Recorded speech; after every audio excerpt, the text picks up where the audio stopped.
introducing David Sidi, who is our speaker today on community privacy technologies, and his work focuses on technologies that improve group privacy in the long term, sometimes trading off personal privacy in the short term.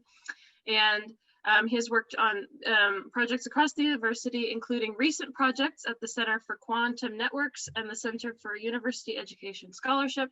And you can see his website for more. It was included in the abstract for this talk, but also I'm sure it will be presented here. So thank you, David. Take it away. Wonderful. Well, thank you very much, Sarah, and to everyone.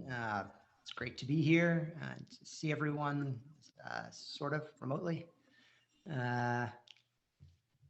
Okay, so I want to design privacy technologies with the following observation in mind. Privacy enhancing technologies, or PETs, they're not just for those concerned for their own privacy. Most privacy technology developed today is designed to protect the user, him or herself, encouraging a kind of selfish user perspective on questions of privacy. Why should I care about privacy? I don't need these tools. In fact, they get in my way. My browser doesn't load pages right when I try to avoid being tracked across the web. My friends use WhatsApp, not Briar. And what the heck is Briar? And how did you get in my house, David? Right? I've got work to do. Right, so on. So from this perspective, privacy researchers' constant focus on combating attacks on privacy is, at least for some, apt to seem strident and overblown. It's focused too much on one kind of cost and not enough on the upsides.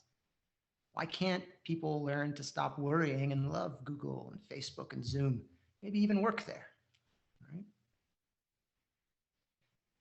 The selfish perspective on privacy lapses when we design privacy technology for those concerned for the privacy of others. So what matters from this new perspective is not how you can make use of technology for yourself, but how you can make use of technology for others in your community or communities who face harm from violations of privacy. People you know may face violence from abusive spouses or loved ones if their privacy is violated. They may live on the Tohono O'odham reservation and face integrated fixed towers that continuously surveil their lands, including rituals they perform on sacred sites. They may be loved ones who apply for payday loans and then have their sensitive personal information sold to a third-party broker, who then turns and sells it to marketers and others with no need for it, including fraudsters, as the FTC recently discovered for Arizona. Or they may be gay in a place like South Korea, where granular location information is made public by the government's approach to contact tracing, exposing people to persecution. To make common cause with others in support of their privacy rights is central to my perspective on privacy research. It's a social act, not a selfish one, to design and use PETs that are designed from this perspective. It's an act that strengthens and extends community. This general perspective on privacy manifests in work on privacy technologies as a shift away from traditional approaches to personal privacy protection and toward shared privacy from coordinated group activity. So to distinguish this kind of PET from other more traditional variants, I gave them a name, strategic adversarial PETs, or SAPETs. I'll turn next to how SAPETs fit into the broader landscape of information privacy technologies, and then discuss a few projects I've undertaken that put the ideas of strategic adversarial PETs into action. Okay, so I'd like to begin by clarifying the contrast between personal PETs and SAPETs. Personal PETs can be roughly divided according to the role of trust into hard PETs and soft PET categories. For trust, I'll follow roughly the NSA and say that a trusted system or component is one whose failure breaks the information privacy policy. They talk about the security policy, but here it's more apt to say information privacy policy. So note the difference between a trustworthy system or component, which is in some sense rationally trusted, and one that is trusted. Right? It's not necessarily trustworthy, but if it's trusted, then you assume that if it breaks, your policy is kaput. Other elaborations for trust, of course, are possible. It's a very deep area. From the perspective of economics, for example, you could add that in practice, organizations trust things that they're insured against or whose failure will not be blamed on them. So how does trust, even in this rough and ready sense, help us understand the personal privacy landscape? Well, I'll just advance a quick simplified view, but that I think supports some elaboration. HardPets on the upper right of this slide, they aim to minimize trust. So for HardPets, privacy is mostly conceived of as a form of personal secrecy. That is a minimization of the number of parties with access to information about an individual, right? Because each of those parties could break the information policy by sharing illicitly. Accordingly, HardPets aim to avoid placing trust in the untrustworthy. They're a kind of application of a security mindset to privacy. I think it's noteworthy that the impact of that kind of security mindset that minimizes trust relationships on social contexts where developing trust is important is not considered very often. One exception is in Batya Friedman's work, but it's often overlooked, especially in technical discussions. Still, for contexts where trust relations are uncertain, as they are for many technologies that are deployed on the internet, HardPets can be prudent. Rather than trusting a string of varying service providers to keep your messages confidential in transit, for example, it's often more sensible to figure out how to encrypt end-to-end. HardPets are contrasted with soft pets, and soft pets focus on the use of trust in some social context. So the aim for soft pets is to build trust into the design rather than trying to engineer it out somehow, and to make things function without it. Right? So this is sometimes caricatured as a kind of poor quality hard pet design. Right? So here we just assume the service closes its eyes to the information that I've made available to it. I think of this as like the Sergeant Schultz model of privacy. So if you've never seen Hogan's Heroes, it's this old show. It's a comedy about a World War II prison camp, which alone is a pretty amazing recommendation for it. And Sergeant Schultz is this guard, a Nazi guard, with this famous approach to sensitive information that's thrown in his face. He basically says, I see nothing, I know nothing, I've never been born, I've never woke up this morning, I close my eyes. So I wanted to show you, I have a video of it, but it won't play since this is in this particular version of the presentation, but you can trust me that an actor with a much better grasp of the German accent says pretty much the same thing I just did. So the problem is that in many commercial settings on the internet, providers can both serve and surveil their customers, and they can do both very well. So Sergeant Schultz's privacy is often poorly motivated. Still, done right, soft pets, make clear who is trusted, and why in their design. So who's trusted and why is both clear in their design. And it's specific to a context of use, perhaps backed by some rigorously enforced law and regulation. Accordingly, for soft pets, transparency, governance, policy, economics are essential. So contrast with both of these hard and soft personal pets are strategic adversarial pets, or SAPETs, which aim to coordinate the activities of a group to improve shared conditions for privacy. So in doing that, SAPETs are trying to do something new, and that is to influence the risk-reward calculus to deter privacy attack, rather than just defending individual users. So I like to bring in here an example from Bruce Schneier from a slightly different context, but I think it's helpful for understanding what I mean by deterrence. And that is the TSA screening at airports.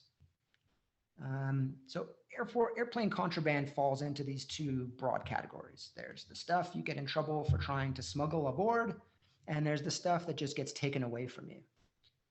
If I'm caught at a security checkpoint with a gun or a bomb, you're going to call the police and ruin my day. But if I have a large bottle of some liquid explosive, you'll confiscate it with a smile and let me through. So unless you're 100% perfect in catching this stuff, which you're not, I can just try again and again until I get it through. The problem in the airport case is that there are some attacks for which the cost of failure imposed by the TSA is very low. The TSA approach does not deter attacks, and it's pretty clear that maintaining that position and just focusing attention on new approaches to detecting dangerous liquids is not a good strategy. The last 50 odd years of shared history between information privacy and personal computing has taught us, if anything, that the cost for new privacy attacks is low when personal privacy technologies are used. As a result, many shared environments touched by computing are hostile to privacy, and they demand elaborate, purpose-built defenses against this growing field of privacy attacks. Right? Familiar, you have to stand on your head a lot of the time if you want to really do a good job of protecting your privacy. Okay, so personal and community privacy not only contrast conceptually, as I've been trying to elucidate, but they also conflict often. So it's sometimes in the interest of group privacy to expose yourself to increased personal privacy risk. Straightforward example of this are tools that create a honeypot for privacy attacks to improve transparency about practices in the wild. So the aim of a honeypot, if you're not familiar, is to be attacked. It's to learn about an adversary by being attacked. So in a way, it's sort of the opposite of a hard pet that's trying to minimize disclosure. It's trying to provoke attack. And there's increased risk in that the attack may partly succeed, or it may have some unforeseen consequence for you. So during my time a couple of years ago working on privacy and technology at the FTC, I learned that despite being despite being the top federal law enforcement agency in the US protecting consumer privacy, the FTC identifies actionable content in a totally unsystematic way online. It relies on news reports and complaints to their complaint system and doesn't do any real direct measurement with things like honeypots. I think this is potentially starting to change as things like the Web Census Project from Narayanan's group at Princeton and some of its progeny are receiving a little greater attention. But on the whole, it's still basically the same. So what I want to say in this connection is that bots are a useful SAPIT tool for the measurement of privacy practices at scale on the web, for the kind of thing that the FTC is interested to know about what's going on in an updated way across the entire web. So one empirical question that's raised by increasing reliance on bot services is still pretty unanswered to my mind. And that is, to what extent are beneficial bots like these blocked on the web? So Professor Jane Bambauer in the law school and I have a project that we're presenting at Governance and Emerging Technologies, GETS, this year, in which we deploy a bot for studying beneficial bot blocking. So you can see the kind of arms race dynamic there, the bot for bot blocking, to detect bot blocking. So we're doing that and surveying the kind of emerging landscape of bot law, which is still very much in flux. There's also an empirical question raised by the more general fact that personal privacy risk increases with adoption of a SAPIT. So when do people choose to participate in using SAPITs to improve their community's privacy? You face a risk. When is that risk not insufficient to keep you from doing something with a SAPIT? How bad does a privacy attack need to be to overcome personal privacy costs and provoke a community response? So to explore that question, I joined with Professor Laura Brandimarte in MIS to conduct a study on the effect of adversarial behaviors of a particularly flagrant form of privacy violation that's found in user interface design. So the UI, or user interface design, is sometimes called UI. So the UI we studied are called dark patterns, which is an informal term, but it's coming to be used more and more in empirical settings and also in legal settings. Some examples of dark patterns are described here. I think it's sort of easier to move from examples and to try to capture things abstractly. So one type of dark pattern is called false warning. And here you have a warning about a problem that doesn't exist. So you might put a red, a signifier of danger, like an exclamation point in a red triangle to associated with something, with an option that you don't want your user to choose. There's another kind of dark pattern is called a roach motel. And so here you have a design that allows you to do something that is preferable to the service provider very easily, but you make it very difficult to undo it. So you might make signing up for a subscription service happen automatically. It might be the kind of thing you have to opt out of. But if you do want to opt out, you have to print out a form and fill it out in triplicate and send it to. Another kind is social proof, which involves the inclusion of some kind of elements to indicate the popularity of a choice, so a counter with a number of people who have purchased an item, but where that counter is really just a design element. It's not reflecting any genuine information. It's just it's set to always show a high number. Right. And so on. You can multiply examples almost endlessly. There's lots of name and shame sites dedicated to this, including darkpatterns.org, which is one of the earliest. Okay, so the design characteristics of dark patterns themselves are what produce directional bias in the responses toward options that are preferred by the service. So it's nothing to do with the content. A dark pattern might favor accepting a subscription to a wine club by hiding the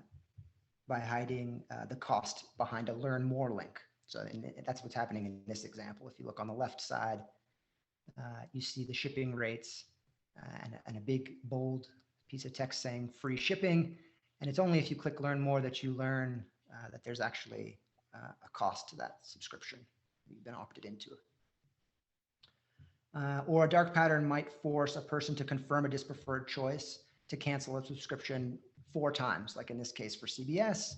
So you're trying to cancel their CBS, the subscription to CBS, and you have to click, going left to right, you have to click no thanks to the new offer that's provided. You have to re-enter your password, and even though you've already done so, you have to then confirm that you have read the terms of cancellation and want to cancel your account. And even after that, you have to answer why you're going by clicking one of the boxes. So some dark patterns like this last one are strong arm tactics. So you can feel that you're being hassled by the design. And that makes them useful for our interest in how privacy abuses can elicit adversarial reactions.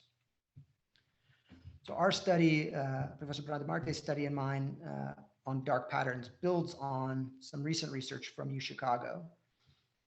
And that study supported that if you layer a combination of dark patterns, you have a very strong effect in decreasing opt-outs from a pay service. So here you had participants who fill out some sham form and are then informed that they've been enrolled automatically in a service. And the treatment conditions are how hassled will they be to opt out of it? How much will they have to wait? So the details aren't so important here, but I wanted to share the strength of the results. So you can see here in the strongest treatment condition, the aggressive condition, as they call it here, the acceptance rate quadruples. So the number of people who gave up trying to opt out compared to the control was quadrupled. So that's interesting, but more interesting to us was that although aggressive layered dark patterns like this are the most effective, they also, perhaps unsurprisingly, left participants upset, according to self-report. So, but it was just a self-report that was included in the study. And what we really want to know that's relevant to SAPETS is how does this negative emotional response translate to behavior, including strategic adversarial behavior? So first, we want to understand the role of perceived intention. Does it matter if you perceive that the UI of an online service is intentionally designed to interfere with making a particular choice? Is there a difference in mechanisms for coping with perceived intentional interference versus genuine mistakes? We also wanted to ask questions about the role of proportionality. So will consumers bear greater costs in order to respond in a subjectively satisfying way to more costly forms of interference?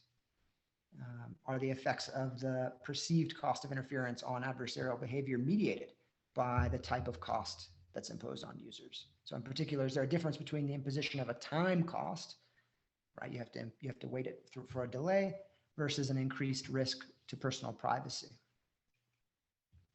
Okay, so to address these questions, we designed an experiment that varied the level of the opt-out, which is seen here as rows, from no opt-out at all, that is opt-in, to all the way up to 2 intermediate screens, each with forced delays being interposed before the participant is able to opt out.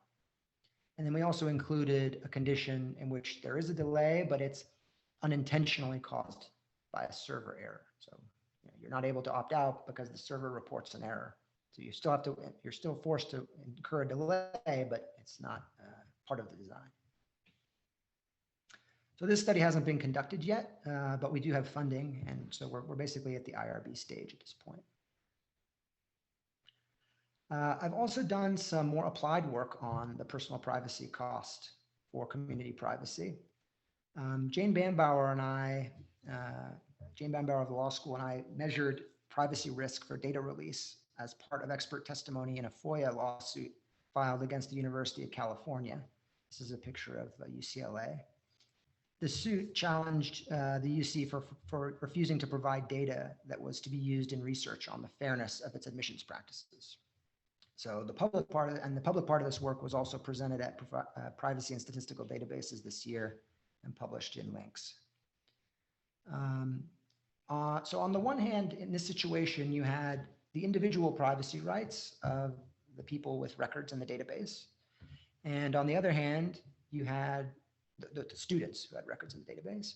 And on the other hand, you had the shared privacy right of the group of applicants as a whole, who are all in the database, to understand whether the admissions process is fair. I should say, this isn't like a general argument from SAPETS against restricting release of microdata to protect privacy. Some claim of that form can almost always be made. The argument really depends on how much personal privacy risk individuals face. So to measure that, we simulated what are called linkage attacks. Linkage attacks attempt to match rows between sampled data that's to be released, which is on the right here, and the data that the attackers presume to have available, which is usually very partial and noisy. And that's on the left here, sample auxiliary database. We call the release data research data because it's, in this case, it was being used for research purposes. And the attacker's data is the auxiliary data. So the result of a linkage attack is a set of guesses matching an individual's identity to a full record, one that includes some sensitive payload variables that are not in the attacker's auxiliary data, but are present in the release. So in this case, the payload is the SAT scores variable. And what we did was measure what we called plausible deniability by comparing the attacker's guesses with ground truth and computing the false discovery rate. So that is, we just take the false matches out of everything that was called a match and average it over the repeated iterations of the simulation. Very, very simple but also able to incorporate a flexible range of arguments for the parameters. So the false matches in this case happen because there's a combination of, on the one hand, the particular subset of the original data that the attacker happens to have, which is simulated by sampling some fraction of the original data, as well as how noise was applied and which payload variables are chosen. It's also influenced, on the other hand, by the particular subset of the original data that resulted from the sampling performed on the data set before its release and how redaction affected it. So you have parameters for both auxiliary and research data that are affecting the plausible deniability of the database, how much protection it provides via the possibility of the probability of false match. The parameters for our model allowed us to control the sampling and noise for the attacker's data and the sampling and redaction for the release data, so we could, like I said, sort of flexibly simulate a range of assumptions. The point I want to make is that, plausible deniability provides some basic information about the probability that a real attacker will attribute sensitive information falsely to the wrong person. And that provides some plausible deniability to people who are identified. So that's why we named it what we did, right? If you are identified by an attacker as having some value of a sensitive attribute, say a very low SAT score, it's the narrative version of the story is you could say, well, this is actually a match to someone who's not in the sample, right? Not me, I happen to be in the sample, but there's another person who has the same value across the other variables in the release data, and they're not in the sample, and it's them that you're pointing to, not me, right? Plausible deniability. Okay, so now we'll turn to the results. We saw just briefly. So in the first simulation, the adversary knows about 4 variables. So this is in the top description of the table: the year, the race, the cumulative high school GPA, and the graduation status. And the adversary has 20% of the population, which is 10,000, about 11,000 records. So despite the fact that there was an overlap of about 2,000 records between the release data and the auxiliary data, in this case, only 43 apparent matches were found, and all but 2 of them were false. So the false discovery rate was about 94.23%. Increasing the sampling fraction for the release data to 50%, which is seen in the top row, makes for fewer apparent matches, only 28 here, but also reduces the false discovery rate to 80%, 80.81%. In the next simulation, we varied things a little. The attacker now knows about year and race again, but rather than cumulative high school GPA and graduation status, there is undergraduate GPA information. So in this case, given the low prevalence of undergraduate GPA information available in identified form, we assumed that the attacker has data on a conservative but realistic 1% auxiliary sample. That is to say, it's harder for an adversary to find identified information about undergraduate GPAs without special access. So we checked it for the 1%, and then we also repeated the case where the attacker has data on 20% of the population, so that matches the previous simulation. We didn't leave out the case where the attacker has 20%. So even with the rather unrealistic 20% auxiliary data and release data sampled at 50%, the false discovery rate was still 58%. So that's the top row, third column. And it jumped to 80% for the 25% research sample. So notice the average number of attempted matches increases when the release data is more heavily sampled at 25%, but then more of them are false. So that's evidenced in the aligned increase in false discovery, right? From 50 to 25%. In the research sample, the false discovery rate increases. Okay, last one. I don't want to dwell too much on them, but I think it's interesting to share the details a little bit. It included all the variables in either of the 2 previous experiments and added residence, major, parent income, high school rank, and quarters to degree. And we looked now at the 20% of the population data available to the attacker and compared research samples at 50% and 25%. This time we also added a suppression of 10% of the values from the research sample. So we added another layer of privacy protection to the released data that wasn't there before by suppressing 10% of the values. So in this case, the result was 50% released. At 50% released, a false discovery rate of 32%, while at 25% released, the apparent matches, the false discovery rate goes up to 51%. Okay. All right, so I'm going to just skip ahead and just say in summary that in this particular applied case, we found essentially that the personal privacy risk was low and the cost to attackers was likely to be high. So the UC system was not justified in withholding its admissions data. It's a little counterintuitive, like, haha, David, privacy guy, haha, saying don't be privacy conscious in the release. But I think, you know, there are the differing perspectives on privacy here really come into sharp relief. And so, and in this case, I think in favor of the shared privacy interest. Okay, so just to sort of reiterate why this matters, the false discovery rate or the plausible deniability is important because it's related to wasting limited attacker resources. In the simulation results, the auxiliary data is sampled independently of the release data, and the attack always happens, producing apparent matches.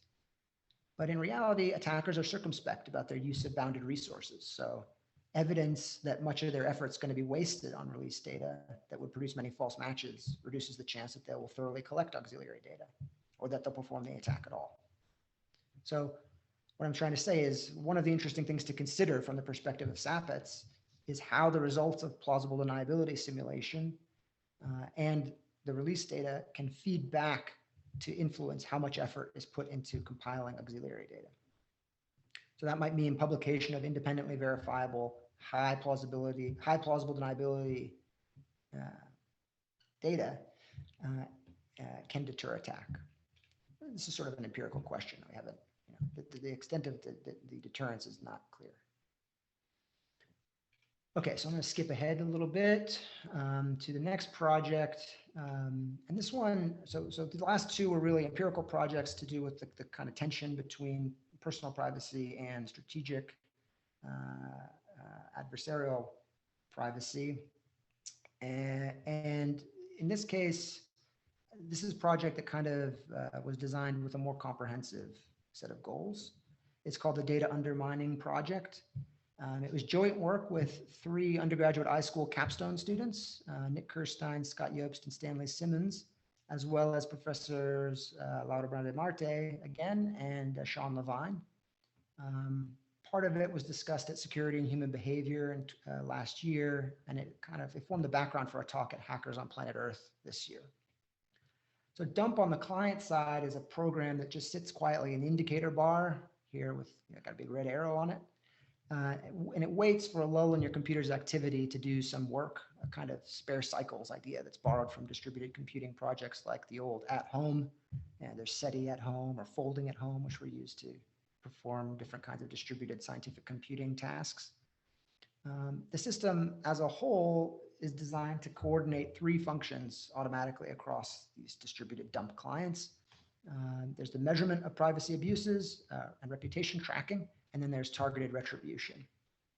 The measurement technologies are designed to contribute to a shared understanding of privacy invasive practices. Websites intentionally overriding tracking blockers, for example, and surreptitiously tracking visitors rather than blocking access, as they probably more properly should, or services collecting email for 2-factor authentication and then repurposing them for marketing. So the results of the measurement part of dump are used then by the retribution part to impose targeted costs. And a bot visits a site with low reputation for their privacy practices and then clicks randomly on the site's links. And this interferes with the site's ability to learn about its real customers from their click behavior and reduces the site's apparent conversion rate as measured by advertisers. So measurement in dump was performed for privacy abuses in both email and web browsing. On the email side, we use this kind of traitor tracing approach, which allows you to establish the origin of shared personal information. So for example, a service collecting an email address, such as Facebook's captive portal here, which is used to connect to a coffee shop's Wi-Fi access point, might link the address you provide to further social network information, and then share the aggregated data with some other party. Another example might be giving a phone number only to sign up for two-factor authentication and then having it shared, as both Facebook and Twitter were caught doing. So that is, you sign up for the service, they say, oh, you need to keep your account secure. We need another factor to verify that you are who you claim to be. Let's have your phone number. And once you provide it to them, they use it to link lots of data about you and then sell the results to marketers. That was Twitter and Facebook who did that. Facebook was caught red-handed. Okay, so to trace the origin of this kind of sharing, illicit repurposing, one kind of old or classic approach is to use fingerprinted email addresses. So the idea is simple. You serialize the identity of the party you're giving the address to in the local part of the email. So here we have Joe's Coffee, and you use the other half of the local part, which is here Spamalot, as a pseudonym that determines where mail that's sent to that address gets forwarded to. So Spamalot stays the same no matter whom you share the address with, while Joe's Coffee is specific to different parties you're sharing with. And then, when you receive email from anyone but Joe's Coffee at the Joe's Coffee address that you specialized, that reveals that Joe's Coffee is sharing your email address. Okay, so that's clear enough. There are several usable services out there that do this, including Spam Gourmet and 33mail. The problem, though, is that there's a centralized services, and they are in a position that's familiar to historians of anonymity in the form of an old school anonymous remailer called Pennet. So Pennet was in the 90s, it existed in the 90s, and it was designed to support sending and receiving of anonymous messages over email using a pseudonym system. So it wasn't fingerprinting like these are, but it was trying to allow you to email pseudonymously. Problem is, in maintaining that mapping from pseudonyms to another email address, they're making themselves, in effect, a target, right? The mapping is known to Pennet, and so the predictable thing happened, and Pennet was coerced. So it's kind of a colorful history, but in the case that led to Pennet's closing, the Church of Scientology wanted to enforce a copyright violation on the owner of a Pennet address who had distributed a copy of some religious literature important to Scientologists. The owner of Pennet, Helsingius, complied with the order in Finland and gave up the associated email, but the address ended up being to another anonymous remailer, and the trail kind of went cold from that service. So he was never caught, but the owner of Pennet decided to shut down the service anyway, effectively saying he felt he couldn't protect his users from this kind of coercion.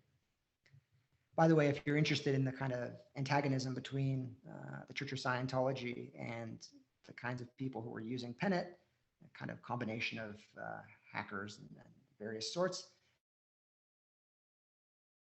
a description of it in Hacker Hoax or Whistleblower Spy. There's an anonymous operation that happened much later, but was kind of the culmination of this lasting antagonism. It was called Chanology. So that's if you're interested there. So anyway,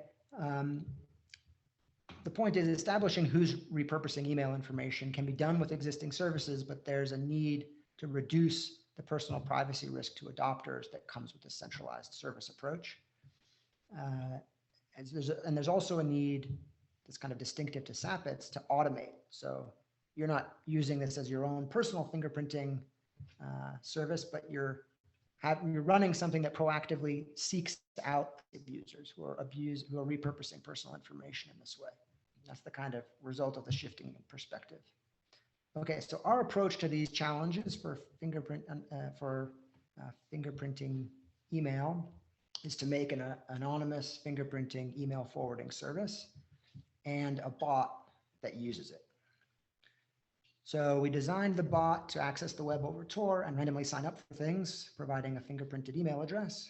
And to anonymize the fingerprinting email address, we passed messages along a mixed network. And I just briefly want to say what that is. So a mixed network is this variety of decentralized anonymous communication system that provides very strong guarantees for high latency applications like email. So at a high level, you have a sender, Alice, here on the left, who prepares a packet addressed to Bob on the right with a header and some content. And any mix knows how to route directly to addresses like the one that Alice includes for Bob. But the path that the message takes is not direct. It goes on a path of several hops through layers of intermediate mix nodes. And each of those mix nodes adds some delay, hence the little clock. And that's according to what's called the mix strategy. It then figures out what the next hop is on the path and ensures that the bit level description of the message that's going in is not linkable to the bit level description of the message going out. Okay, so that's according to the packet format. So you've got these sort of two components that are helping to prevent linkage of messages across the network and prevent the route from being known to traffic to someone performing traffic analysis. That's kind of the very, very high level basic idea, but it's kind of good enough.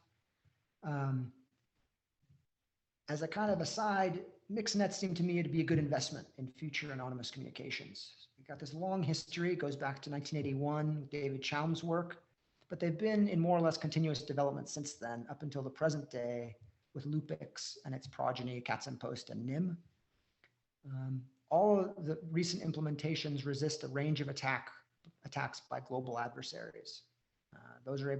Even those who are able to observe and intercept and modify any traffic in the network and to corrupt the mixes themselves. So for example, that's a much stronger guarantee than Tor can provide.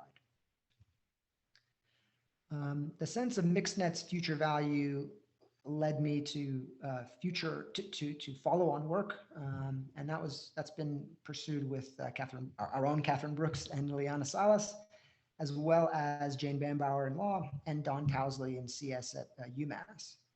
And what we're doing is trying to adapt mixed nets to a coming change in the internet, which is the kind of gradual deployment of quantum networks. This work is just getting started at the Center for Quantum Networks, but we did present on the packet format at IEEE ISTAS this year, and we're under review to host a broader sort of strategy session on the project at RightsCon, where we want to think about how specific design decisions for this project would be constrained by communities in Colombia in particular. Okay, so end digression. To return to dump, a mail received at this fingerprinted address that's registered by the bot is read automatically to detect repurposing, and the results are then stored in the shared reputation database. Okay. In addition to transparency about email repurposing, we also developed, as I mentioned, a tool for transparency about tracking on the web. So that particular kind of privacy abuse on the web. And that was just adapted from Narayanan's web census project at CITP in Princeton. I'm going to skip most of the details, but if you're interested, we can also talk about that at the end. As mentioned, the transparency parts of dump are used to target the retribution part to privacy abusers. So our approach to retribution involved yet another bot, this time one that visits websites with probability weighted by the site's reputation score. That is a site that's been found to share your email address, or that's overriding tracking protection in the browser with super cookies or fingerprinting, will have a reduced reputation and will receive more retributive visits on average from the community.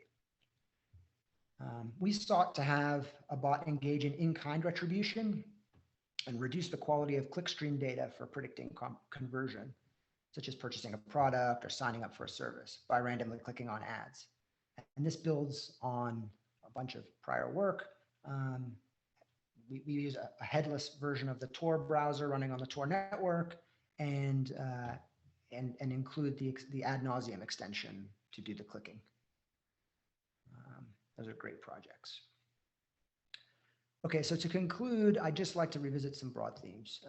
Austin Hill, who was one of the founders of Zero Knowledge Systems, which offered privacy protection as a pay service back in the 90s, once reflected, a lot of people think privacy is like the weather. Everybody talks about it, and there's not a lot you can do about it. So the best you can do is build a niche market selling umbrellas. That vision of privacy with us, but I think we need to see beyond it. We need, as long as we are thinking of privacy technology as protecting personal privacy, we'll continue to make umbrellas to shield people in a downpour.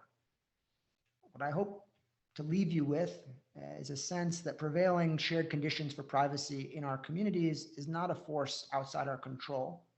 Making common cause with others in privacy protection builds lasting conditions of privacy in our communities, and HardPets can help us to do that. Thanks.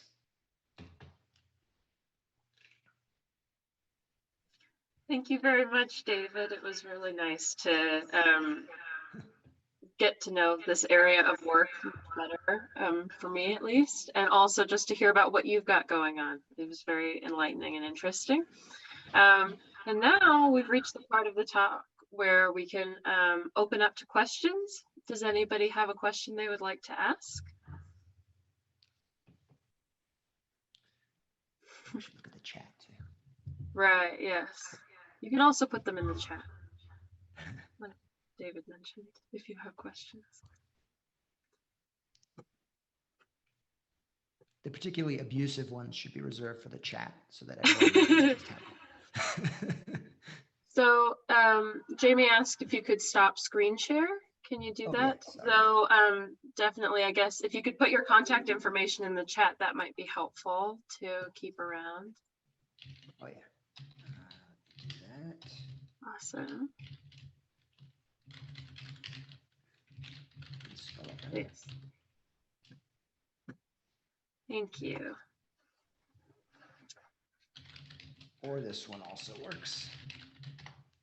Give us all the information, David. I want to know exactly how to contact you. Any questions? Anybody? It was a really, I really enjoyed your talk, and I think I appreciated also how you sort of went into background events and discussion of the field kind of in more general terms. I found that very interesting. And I really appreciated you joining us for this. This is great. I personally don't have any questions, but we're very thankful to you for being here. Yes, great talk. So, okay. So if nobody has any questions, then I guess we'll end the talk here. But I thank you so much for an excellent question. Oh, okay, great. No, thank you. So David, one of the things that you were talking about, and I apologize, I was in a different talk and I came in late, so I hope I didn't miss something important. But one of the things that you were talking about is sort of the rate as kind of like false positives as being a deterrent to different like, well, if there's going to be a high rate of false positives, and this is going to be a deterrent for people to like trying to like undertake these kinds of attacks. I guess I would kind of like to ask some questions. Like, I don't know a lot about that, but my intuition might be that if data or information is cheap enough, that it doesn't matter. Like, you could, like, if only 10% of the information was accurate, but it was cheap enough that, like, okay, well, that's cool, right? Like, and so I wanted to hear a little bit more about that, and maybe just kind of how that kind of plays out with people who are conducting attacks, like, and like how that could go. Because if it's like, I feel like a lot of those attacks are really not very expensive to conduct.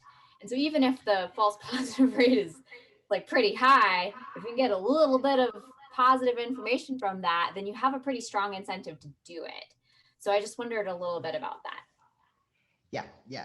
Thank you for this question. This is a key point about that project, because, I mean, one of the things that motivated the project that I didn't really get to say in the talk was that a lot of the context-specific work that is done by statistical disclosure control experts in database protection has been kind of falling out of favor in this era of domination by approaches like differential privacy, which are omnibus. You have some ability to, parameterize what you're doing to the situation, but a lot of the understanding of risk is based on a kind of worst case analysis. Mhm. And so what we were interested in was how to make things more realistic for particular cases.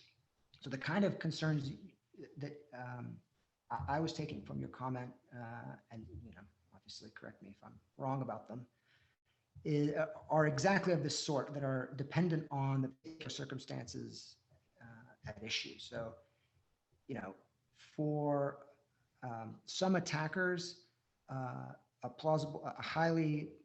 data set with high plausible deniability won't provide very much of a deterrent. Following up is so cheap that it's, anything is good. And in that case, your analysis would need to reflect that. In some cases, so one example of that is like a demonstration attack, which is done to kind of find just somebody vulnerable in the data set, ideally somebody famous, and reveal their identity in order to catch out the people who claim to have protected the participants in this data. All right, so that's kind of like what LaTanya Sweeney did. By the way, LaTanya Sweeney was the opposing party in that in that case I was talking about earlier.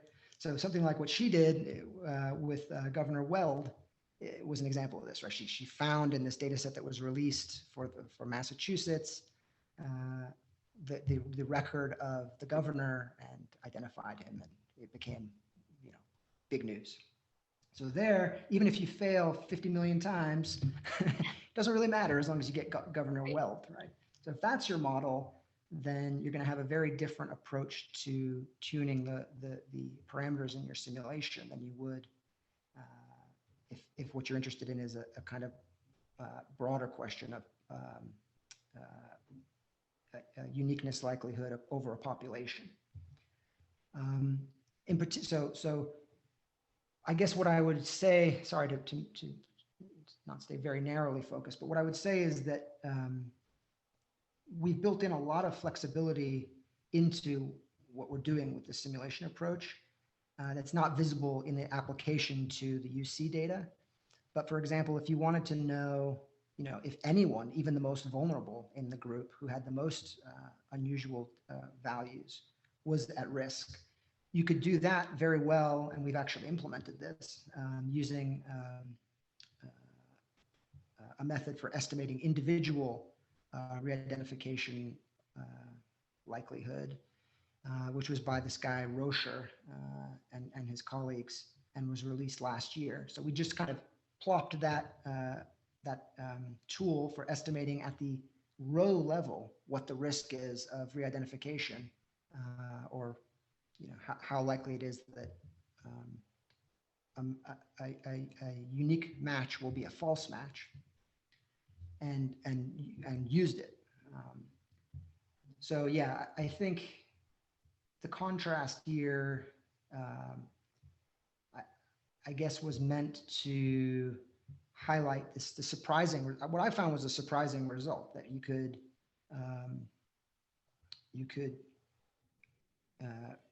really outweigh the personal privacy risk of this group of people, students in this case, with a more general kind of privacy concern at the group level.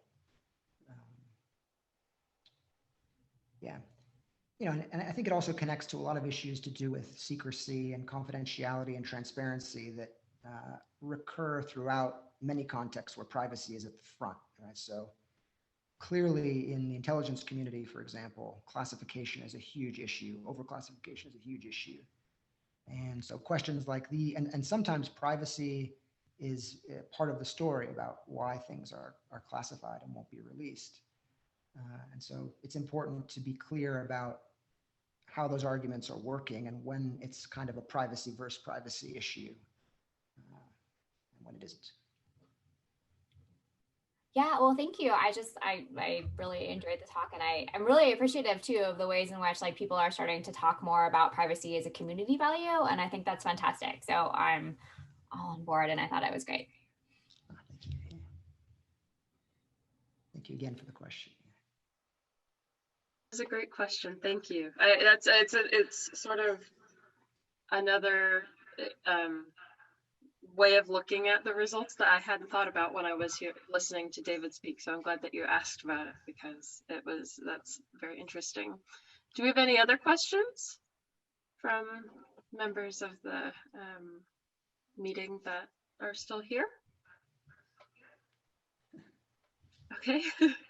All right. Well, thank you all for attending again, and thank you, David, again. And please join us for our future talks. We really appreciate you leading this one, David, and talking to us about your work. So have a wonderful rest of your Friday afternoons, everyone. Thanks all. Thank you, David. That was great, David. Thanks.